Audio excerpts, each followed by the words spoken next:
would like to clarify, ma'am. Yesterday, there was a statement of apology issued by Mayor Duterte.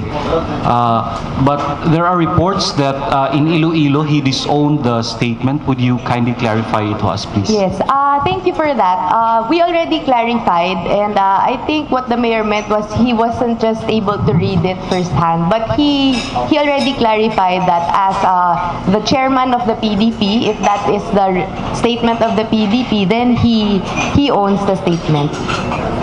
So the apology... Yes, yes. Actually, it's the same thing if you read it. In English lang po siya, and it is in a written form. Pero yun din po yun, yung kanyang sinabi beforehand.